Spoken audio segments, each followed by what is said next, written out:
به ونتوكل عليه ونعوذ بالله من شرور أنفسنا ومن سيئات أعمالنا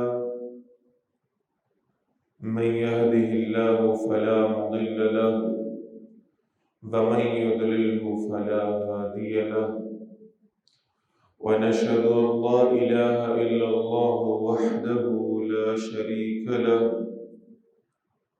ونشهد أن سيدنا محمدا عبده ورسوله فإن خير الحديث كتاب الله وخير الهدي هدي محمد صلى الله عليه وسلم وشر الأمور محدثاتها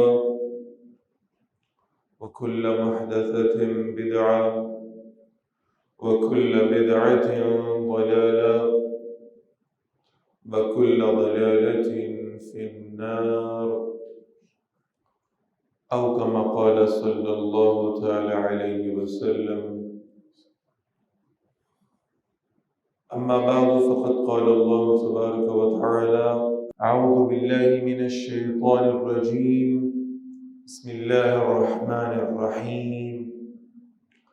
هو الذي أرسل رسوله بالهدى ودين الحق ليظهره على الدين كله وكفى بالله شهيدا. محمد رسول الله والذين معه أشداء على الكفار رحماء بينهم تراهم ركعا سجدا يبتغون فضلا من الله ورضوانا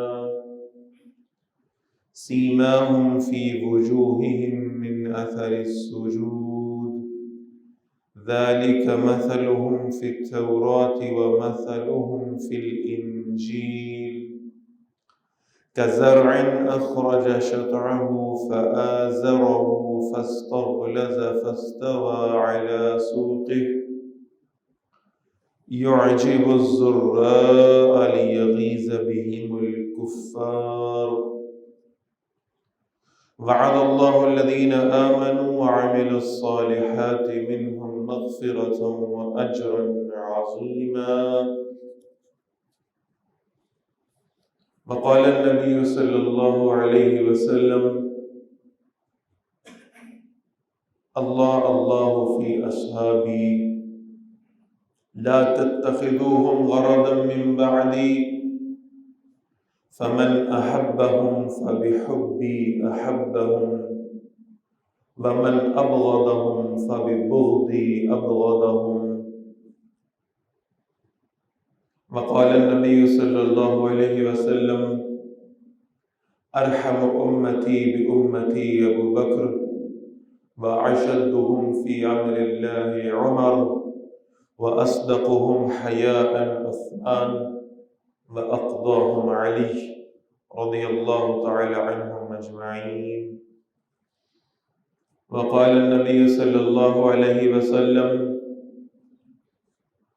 إن الله جعل الحق على لسان عمر أو كما قال صلى الله عليه وسلم. رب اشرح لي صدري ويسر لي أمري واحلل عقدة من لساني يفقهوا قولي. اللهم ربنا ألهمنا رشدنا وأعذنا من شرور أنفسنا. اللهم أرنا الحق حقا وارزقنا اتباعه وأرنا الباطل باطلا وارزقنا اجتنابه. آمين یا رب العالمین. سامعین محترم،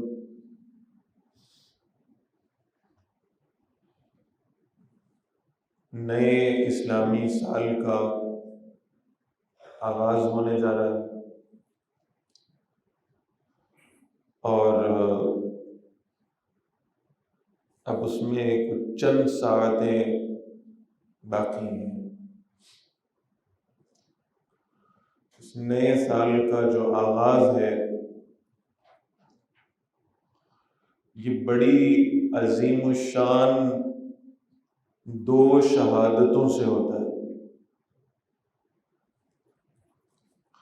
یکم محرم الحرام یہ یوم شہادت ہے سیدنا فاروق اعظم رضی اللہ تعالی عنہ کا، اور 10 محرم الحرام یہ یوم شہادت ہے نواسہ رسول سیدنا حسین رضی اللہ تعالی عنہ کا۔ اور بہرحال ان 2 شہادتوں کے آغاز سے نئے سال پر کم سے کم یہ بات تو ثابت ہوتی ہے کہ سال کے آغاز پر خوشیاں منانا یہ کوئی مسلمانوں کا شیوا نہیں ہے، اور یہ بھی بات ثابت ہوتی ہے کہ بہرحال جیسے تیسے وہ عیسوی کیلنڈر میں ہم چل رہے ہیں، ہمارے دفتری معاملات ہوں، سرکاری معاملات ہوں، یہ عیسوی کیلنڈر میں چلتے ہیں، اور اس کا استعمال کوئی حرام نہیں ہے، عیسوی کیلنڈر کا استعمال حرام نہیں ہے، لیکن اصولی طور پر مسلمانوں کا جو کیلنڈر ہے وہ ہجری کیلنڈر ہے۔ مسلمانوں کے تہوار، مسلمانوں کی عبادات یہ ہجری کیلنڈر کے اعتبار سے طے ہوتی ہے۔ رمضان المبارک کب آئے گا، حج کب آئے گا، قربانی کا معاملہ کب ہوگا، عید الفطر، عید الاضحیٰ کب ہوگی، تو یہ سب چیزیں جو ہے نا کہ ہجری کیلنڈر کے اعتبار سے ڈیسائیڈ ہوتی ہیں۔ تو یکم محرم الحرام یہ ایک عظیم الشان ہستی کی شہادت کا دن ہے، یعنی سیدنا عمر بن خطاب رضی اللہ تعالیٰ۔ اس ضمن میں تفصیلی گفتگو تو انشاءاللہ آج شام کے درس قرآن میں ہوگی مغرب کے بعد، بس کچھ یوں سمجھیں کہ ایک شوق پیدا کرنے کے لیے چند باتیں انشاءاللہ آپ کے سامنے رکھتا ہوں۔ سب سے پہلے تو ذرا یہ دیکھ لیں کہ حضرت عمر رضی اللہ تعالیٰ عنہ کی شان کیا ہے، عظمت کیا ہے۔ صرف احادیث کا اگر بیان کرنا شروع کروں تو بہت طویل بات ہو جائے گی، لیکن ایک حدیث سے بات شروع کر رہا ہوں، ابتدائی خطبے میں بھی پڑھی ہے اور اب دوبارہ بھی ذکر کرتا ہوں، اور اس حدیث کے راوی ہیں حضرت ابو ذر غفاری رضی اللہ تعالیٰ عنہ۔ عجیب منظر ہے، حضرت عمر رضی اللہ تعالیٰ عنہ مسجد نبوی میں تشریف فرما ہے، صحابہ بھی بیٹھے ہوئے ہیں، ایک نوجوان آدمی، ینگ آدمی جو کہ غالباً تابعی ہے، صحابی بھی نہیں، وہ اس مجمع میں سے اٹھتا ہے، حضرت عمر سے اجازت لیتا ہے، لے کر مسجد سے باہر نکلتا ہے۔ جب وہ باہر نکلنے لگتا ہے تو حضرت عمر رضی اللہ تعالیٰ اپنی مجلس میں بیٹھے ہوئے لوگوں کو، یعنی اس کی غیر موجودگی میں اپنی مجلس کے ساتھیوں سے فرماتے ہیں یہ بڑا نیک نوجوان ہے، یہ بڑا صالح نوجوان ہے، اور مجھے لگتا ہے یہ اللہ کو بڑا پیارا ہے۔ یہ رائے دی حضرت عمر رضی اللہ تعالیٰ نے اس نوجوان کے بارے۔ تو اس مجمع میں سے حضرت ابو ذر غفاری رضی اللہ تعالیٰ عنہ اٹھے، بڑی تیزی سے نکل کے باہر گئے اس نوجوان کے پیچھے، اور راستے میں چلتے اس نوجوان کو روکا اور اسے کہا کہ میں نبی صلی اللہ علیہ وسلم کا صحابی ابو ذر غفاری ہوں رضی اللہ تعالیٰ عنہ، اور میں تم سے درخواست کرتا ہوں ہاتھ اٹھاؤ اور میرے لیے اللہ سے دعا کرو۔ تو وہ کہنے لگا حضرت آپ صحابی رسول ہیں، اور صحابی بھی کوئی عام نہیں، ابو ذر غفاری رضی اللہ تعالیٰ عنہ، جن کو دنیا کی لذات اللہ نے جن کے دل سے ختم کر چھوڑی تھی، جن کو اللہ نے فقر سے نوازا تھا، درویشی سے نوازا تھا، اور آپ بزرگ ہیں، آپ صحابی ہیں، آپ کا درجہ بڑا ہے، میری حیثیت کیا ہے؟ آپ مجھے کہہ رہے ہیں میرے لیے دعا کرو، میری کیا حیثیت ہے؟ تو بڑے دو ٹوک انداز میں حضرت ابو ذر غفاری رضی اللہ تعالیٰ عنہ فرمانے لگے، اللہ کے بندے مجھے نہیں پتا کہ تیری نمازوں کا معاملہ کیا ہے، تیری تہجد کا معاملہ کیا ہے، تیرے نفلی روزے کیسے ہیں، تیری چاشت اشراق چل رہی یا نہیں چل رہی، تم میدان جہاد میں کھڑا ہے نہیں کر، مجھے نہیں پتا۔ مجھے صرف اتنی بات پتا ہے کہ رسول اللہ صلی اللہ علیہ وسلم سے میں نے سنا ہے، ان اللہ قد جعل الحق علی لسان عمر، بے شک اللہ نے عمر کی زبان پہ حق کو جاری فرما دیا ہے رضی اللہ۔ اگر عمر رضی اللہ تعالیٰ نے فرمایا ہے کہ تو اللہ کو پیارا ہے تو اس کا مطلب ہے تو اللہ کو پیارا، میرے لیے دعا کر، میں تیرے ذاتی معاملات سے اور عبادات سے واقف نہیں ہوں، میں تو صرف سیدنا عمر رضی اللہ تعالیٰ عنہ کی گواہی کی بنیاد پہ تجھ سے دعا کروانے آ گیا۔ تو رسول اللہ فرماتے ہیں صلی اللہ علیہ وسلم، بے شک اللہ نے حق کو حضرت عمر رضی اللہ تعالیٰ عنہ کی زبان پہ جاری فرما دیا، یعنی اب جو حضرت عمر رضی اللہ تعالیٰ عنہ کی زبان مبارک سے بات ادا ہوتی ہے حق، اور اس حق کے جاری ہونے کی سب سے بڑی سند کیا ہے؟ باقاعدہ میں تو تعارف بھی کروا دیتا ہوں، ایک کتاب ہے موافقات عمر رضی اللہ تعالیٰ، آپ ذوق و شوق رکھتے ہو تو اس کتاب کا مطالعہ فرمائیں۔ یعنی علماء نے قرآن مجید کے ان مقامات کو جمع فرمایا ہے جو حضرت عمر رضی اللہ تعالیٰ عنہ کی رائے کی موافقت میں نازل ہوئی۔ بہت طویل بات ہوگی اگر میں صرف وہ واقعات عرض کرنے بیٹھ جاؤں، لیکن اشارتاً کہہ رہا ہوں، حضرت عمر رضی اللہ تعالیٰ رسول اللہ کے ساتھ تھے صلی اللہ علیہ وسلم، اور عمرہ قضاء کا موقع ہے، اور اس وقت حضرت عمر رضی اللہ تعالیٰ نے رسول اللہ صلی اللہ علیہ وسلم سے عرض کیا یہ جگہ کیا ہے؟ تو آپ صلی اللہ علیہ وسلم نے فرمایا یہ مقام ابراہیم ہے۔ تو کہا کہ کتنا ہی اچھا ہو کہ ہم اس کو مصلی بنائیں، یعنی یہاں پر نماز ادا کریں۔ تو ادھر حضرت عمر رضی اللہ تعالیٰ نے تجویز دی، رسول اللہ صلی اللہ علیہ وسلم پر وحی کی کیفیت ہوئی، اور آپ صلی اللہ علیہ وسلم نے فرمایا عمر اللہ کو آپ کی تجویز بڑی پسند آئی ہے، اللہ نے قرآن مجید میں فرما دیا واتخذوا من مقام ابراہیم مصلی،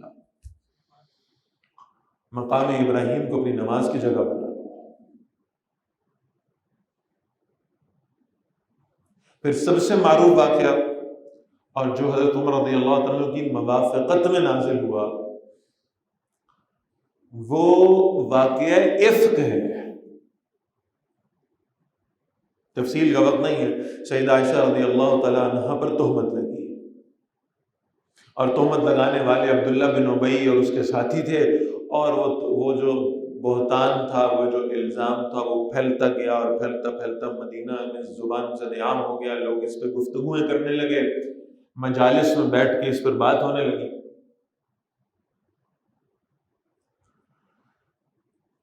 اور اس درجے تک بات پہنچ گئی کہ رسول اللہ صلی اللہ علیہ وسلم نے سیدہ عائشہ رضی اللہ تعالیٰ عنہ کو ان کے گھر بھیج دیا، وہ بے خبر تھی، انہیں معلوم نہیں تھا کہ یہ معاملہ ایسے ہوا۔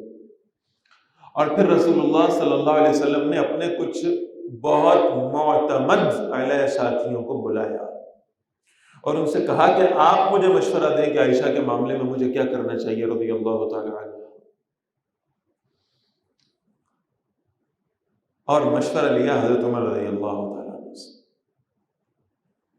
جن کے بارے میں خود رسول اللہ فرماتے ہیں صلی اللہ علیہ وسلم کہ جب میں مشورہ کرتا ہوں تو میں ابو بکر و عمر سے مشورہ ضرور کرتا ہوں، اور جس بات پر یہ دونوں متفق ہو جائیں پھر میں مزید مشورہ کرنے کی ضرورت محسوس ہی نہیں کرتا۔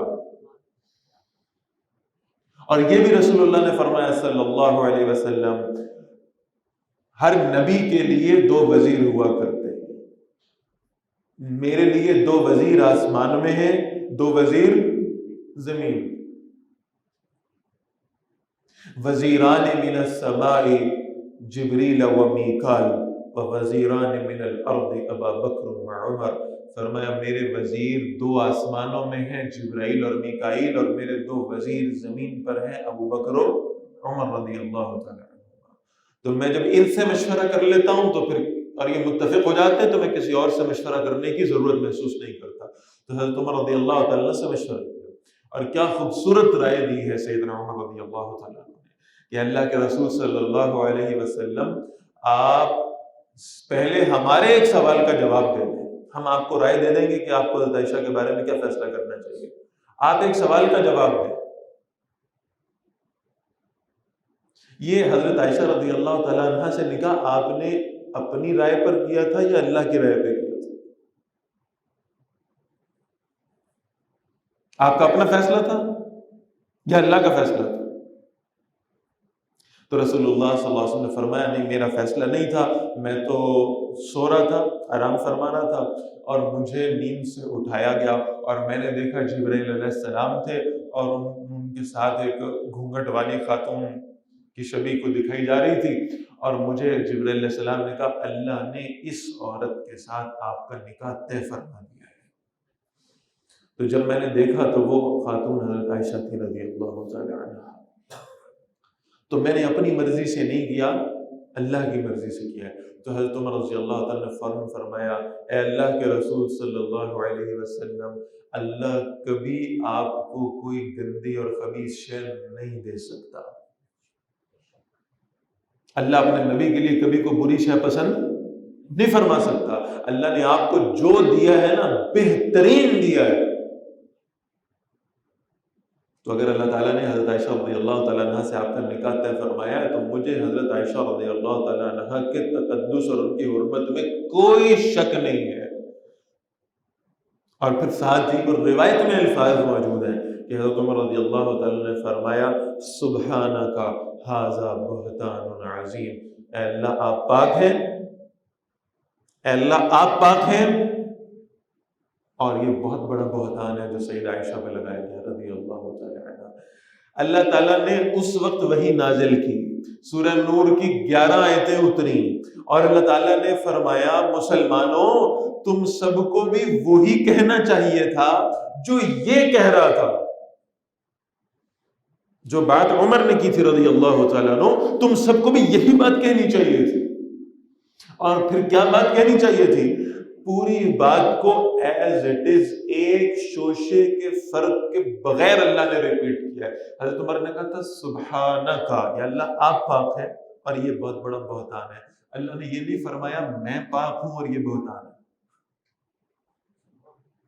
جو الفاظ سیدنا عمر کے تھے نا رضی اللہ تعالیٰ، وہی الفاظ اللہ تعالیٰ نے قرآن مجید میں بیان فرمایا سبحانک ھذا بہتان عظیم، یا اللہ آپ پاک ہیں اور یہ بہت بڑا بہتان ہے جو حضرت عائشہ پہ لگایا گیا رضی اللہ تعالیٰ۔ اسی وجہ سے جب 27 محرم کو زخم لگا، آج کل یہ بھی ہوا چل رہی ہے نا بہت، 27 ذی الحج کو زخم لگا، یہ بہت آج کل معاملہ زبان زد عام ہے۔ لوگ پوچھتے ہیں یکم محرم تو پتہ نہیں آپ نے ایسے بنا لی، حضرت عمر کی شہادت تو 27 ذی الحج کو ہوئی تھی، ایسا نہیں ہے۔ 27 ذی الحج کو زخم لگا، یکم محرم کو انتقال ہوا ہے۔ تو جب زخم لگا، اور کیا خوبصورت شہادت اللہ نے عطا فرمائی ہے کہ فجر کی نماز کا وقت اور مصلی میرے نبی کا صلی اللہ علیہ وسلم، حضور صلی اللہ علیہ وسلم کے مصلی پہ کھڑے ہو کر امامت کرا رہے، اور حملہ کیا ایک مجوسی نے، ابو لولو فیروز ملعون۔ آج بھی لوگ اس کا مزار بنا کے پوجتے ہیں اسے، بڑا عالیشان مزار ہے، زیارت گاہ بنا رکھی ہے لوگوں نے، اللہ ان کو ہدایت دے۔ اس ابو لولو فیروز مجوسی نے حملہ کیا، خنجر مارا، زخم لگا، بے ہوشی کی کیفیت ہوئی، ہوش آیا تو پہلا سوال یہ کیا کہ مجھے کس نے قتل کرنے کی کوشش کی ہے؟ کہا جی ایک مجوسی تھا۔ یا اللہ تیرا شکر ہے مجھے کسی مسلمان کے ہاتھوں موت نہیں آئی، کسی کافر کے ہاتھوں۔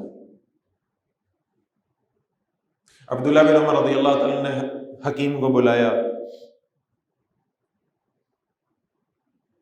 اس نے کہا انہیں دودھ پلائے، دودھ پلائے۔ تو عجیب بات یہ ہے کہ 22,18,000 مربع میل کے حکمران کے گھر پہ دودھ کا پیالہ بھی نہیں تھا۔ کہیں سے دودھ منگوایا گیا، اور جب دودھ لبوں سے پلایا تو وہ جو زخم تھا وہ پسلیوں میں لگا ہوا تھا، تو دودھ جو ہے وہ پسلیوں سے باہر نکل گیا۔ تو سیدنا عمر رضی اللہ تعالیٰ عنہ فرمانے لگے اب مجھے معلوم ہو گیا ہے کہ میرا اللہ سے ملاقات کا وقت قریب آ گیا ہے۔ پھر اپنے بیٹے عبداللہ بن عمر رضی اللہ تعالیٰ عنہ سے کہا جائیے اور جا کر ذرا عائشہ رضی اللہ تعالیٰ عنہ کے پاس جائیے، اور یہ نہ کہیے گا کہ امیر المومنین نے بھیجا، بلکہ یہ کہنا کہ عمر ابن خطاب نے بھیجا ہے، اور یہ پوچھنا چاہ رہا ہے کہ کیا عمر کو اپنے دونوں محبوب ساتھیوں کے پہلو میں جگہ مل سکتی ہے دفن ہونے کے لیے؟ تو عبداللہ بن عمر رضی اللہ تعالیٰ عنہ جب حجرہ عائشہ میں حاضر ہوئے تو اما عائشہ رضی اللہ تعالیٰ عنہ بیٹھی رو رہی تھی، سارا مدینہ رو رہا تھا حضرت عمر کی شہادت۔ تو عبداللہ بن عمر نے کہا کہ میرے ابا جی پوچھ رہے ہیں کہ کیا اپنے دونوں محبوب ساتھیوں کے پہلو میں دفن ہو سکتا ہوں؟ تو حضرت عائشہ رضی اللہ تعالیٰ عنہ نے فرمایا یہ جگہ میں نے اپنی لیے رکھی تھی، اس لیے کہ میرے والد محترم بھی یہاں مدفون ہیں اور میرے شوہر نامدار بھی یہاں مدفون ہیں، جگہ تو میں نے اپنے لیے رکھی تھی، لیکن عمر کا مجھ پر وہ احسان ہے کہ میں عمر کی بات کو ٹھکرا نہیں سکتی۔ جب اس زمین پر ایک شخص میری عزت کی گواہی دینے والا نہیں تھا تو عمر بن خطاب رضی اللہ تعالیٰ نے میری عزت کی گواہی دی تھی۔ مرحبا بعمر، عمر کے لیے خوش آمدید۔ حضرت عبداللہ بن عمر رضی اللہ عنہ واپس گئے، جا کر بتایا کہ اما عائشہ نے آپ کے دفن کی اجازت دے دی، کہ کہیں ایسا نہ ہو کہ وہ کوئی پریشر ہو کہ امیر المومنین کا حکم تو نہیں ہے جائے، تو اس وجہ سے اجازت دی ہوگی، تو اگر جب میں انتقال کر جاؤں لے جانا اور میرا جنازہ لے جا کر حجرے کے باہر رکھ دینا، اگر اجازت مل جائے تو اندر لے جانا، ورنہ جنت البقیع میں دفن کر دینا۔ کچھ دیر گزری تو حضرت علی رضی اللہ تعالیٰ عنہ ملنے آئے، بہت اہم روایت ہے اور یہ آپ کی زبانوں پر ہونی چاہیے۔ حضرت علی رضی اللہ تعالیٰ عنہ ملنے آئے، دیکھا تو امیر المومنین کی آنکھیں نم ہیں، آنکھوں کے کناروں سے آنسوں کے کچھ قطرے بہتے ہیں۔ کہا حضرت کیوں پریشان ہے؟ موت کا خوف؟ فرمایا نہیں، موت کا خوف نہیں ہے، خوف یہ ہے کہ موت کے بعد آنے والی منزلیں کیسے طے کروں۔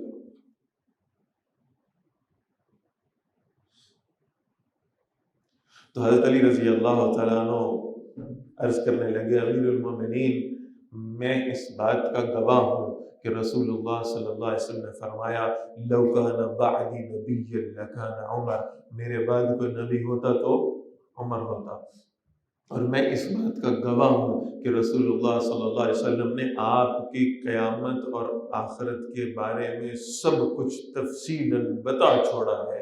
میں گواہ ہوں کہ رسول اللہ صلی اللہ علیہ وسلم نے فرمایا ابو بکر فی الجنہ، عمر فی الجنہ، عثمان فی الجنہ، علی فی الجنہ، طلحہ فی الجنہ، زبیر فی الجنہ، سعد فی الجنہ، سعید فی الجنہ، عبد الرحمن بن عوف فی الجنہ، ابو عبیدہ بن الجراح فی الجنہ۔ میں گواہ ہوں اس کا، میں گواہ ہوں کہ رسول اللہ صلی اللہ علیہ وسلم نے فرمایا میں نے جنت میں ایک محل دیکھا، اس کی ایک اینٹ ہیرے کی، دوسری یاقوت کی، تیسری زمرد کی۔ میں نے جبرائیل علیہ السلام سے پوچھا یہ محل کس کا ہے؟ مجھے بتایا گیا ایک قریشی نوجوان کا ہے، اللہ کو اس سے بڑی محبت ہے، اللہ نے یہ محل بڑے چاؤ سے اس شخص کے لیے بنایا ہے۔ تو رسول اللہ صلی اللہ علیہ وسلم فرماتے ہیں میں نے سوچا میں بھی قریشی ہوں، میرا ہوگا، تو جبرائیل علیہ السلام نے عرض کیا یہ آپ کے غلام عمر بن خطاب کا محل ہے۔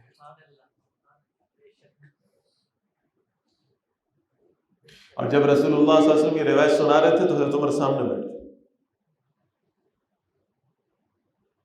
کہ مجھے بتایا گیا یہ آپ کے غلام عمر بن خطاب کا محل ہے۔ کہتے ہیں میں نے سوچا کہ جو باہر سے اتنا خوبصورت ہے اندر سے کیسا ہوگا. باہر سے تو لوگ اپنی دیواریں کچی چھوڑ دیتے ہیں نا کہ ٹیکس والے نہ آ جائیں، تو اندر سے پتہ نہیں کیسا شاندار بنا ہو. تو اللہ کے رسول صلی اللہ علیہ وسلم فرماتے ہیں کہ میں اس محل کے دروازے کی طرف بڑھا اور میں نے سوچا میں عمر کا گھر اندر سے دیکھ کر آؤں. پھر میں دروازے سے واپس لوٹ آیا تو حضرت عمر رضی اللہ تعالیٰ پوچھنے لگی یا رسول اللہ صلی اللہ علیہ وسلم آپ اندر تشریف لے جاتے ہیں. کہا عمر تیری غیرت نے مجھے تیرے گھر کے اندر جانے نہیں دیا کہ میں تجھ سے بن پوچھے بغیر اجازت لیے تیرے گھر کے اندر کیسے چلا جاؤں.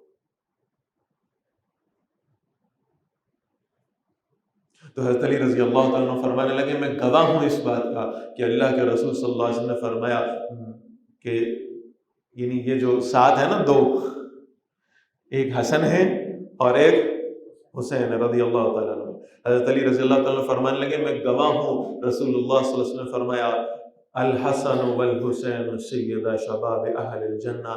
میرے بیٹوں کے بارے میں کہا تھا یہ جنت کے نوجوانوں کے سردار ہیں، اور ابو بکر و عمر رضی اللہ تعالیٰ عنہما کے بارے میں کہا تھا یہ جنت کے بڑی عمر کے لوگوں کے سردار ہیں. میں گواہ ہوں. تو جب اتنی روایتیں پیش کی تو حضرت عمر رضی اللہ تعالیٰ عنہ فرمانے لگے علی یہ جو آپ اب بیان کر رہے ہیں قیامت کے دن بھی کر دیں گے، اللہ کے سامنے بھی اس کی گواہی دیں گے. تو سیدنا علی رضی اللہ تعالیٰ عنہ فرمانے لگے عمر صرف میں نہیں، میرے یہ دونوں جو بیٹے ہیں جو دونوں رسول اللہ صلی اللہ علیہ وسلم کے پیارے نواسے ہیں یہ بھی قیامت والے دن آپ کی جنت کی گواہی دیں گے. اب انتقال کا وقت قریب آ گیا. اپنے بیٹے عبداللہ بن عمر رضی اللہ تعالیٰ عنہ کو کہا کہ میرا سر اٹھاؤ اور اسے زمین پہ رکھو. ان کے ران کے اوپر گود میں سر رکھا ہوا تھا. انہوں نے حضرت عمر رضی اللہ تعالیٰ کا سر اٹھایا اور اپنی پنڈلی پر رکھ دیا. کہا تمہیں سنائی نہیں دیتا میں تمہیں کہہ رہا ہوں میرے سر کو زمین پہ رکھو. سر زمین پر رکھا گیا. آخری لمحات حضرت عمر رضی اللہ تعالیٰ کی زندگی کے سنا رہا ہوں. سر زمین پر رکھا گیا. حضرت عمر رضی اللہ تعالیٰ عنہ نے اپنی ناک کو زمین کی مٹی میں رگڑا اور پھر فرمایا ویل لک یا عمر ان لم یغفر لک ربک. عمر اگر تیرے رب نے تجھے معاف نہیں کیا تو ہلاک ہو جائے گا. وہ عمر جس کے اسلام لانے پر آسمانوں کے فرشتوں نے خوشیاں منائی تھی. رسول اللہ صلی اللہ علیہ وسلم نے فرمایا تھا میرے بعد کوئی نبی ہوتا تو عمر ہوتا. وہ عمر جس کے بارے میں رسول اللہ صلی اللہ علیہ وسلم عرفات کے میدان میں کھڑے ہیں، 1.25 کا اجتماع ہے، جلیل القدر صحابہ کھڑے ہیں، اور رسول اللہ صلی اللہ علیہ وسلم فرما رہے ہیں یہ 1.5 لاکھ جو کھڑے ہیں نا، فرمایا اللہ میرے صحابہ پہ فخر کر رہا ہے اور عمر بن خطاب پہ خاص طور پہ فخر کر رہا ہے. جس شخص پر رب العالمین کو فخر ہو کہ یہ میرا بندہ ہے،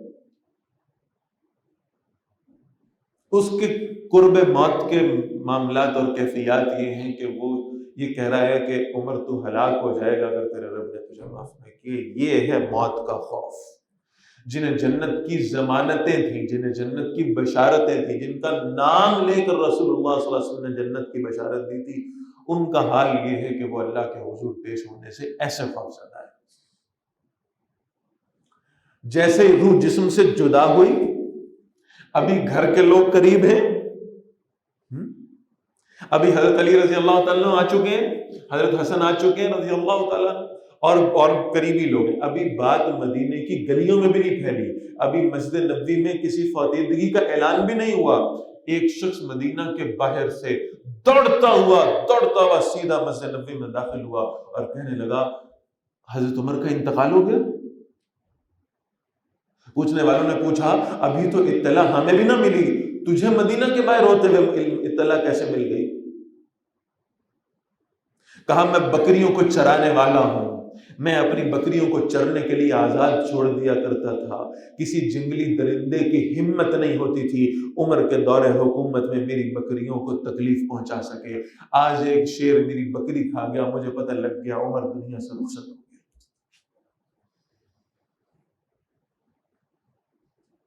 جنازہ پڑھایا گیا، حجرہ عائشہ رضی اللہ تعالیٰ عنہ میں لا کر تدفین کا معاملہ ہوا۔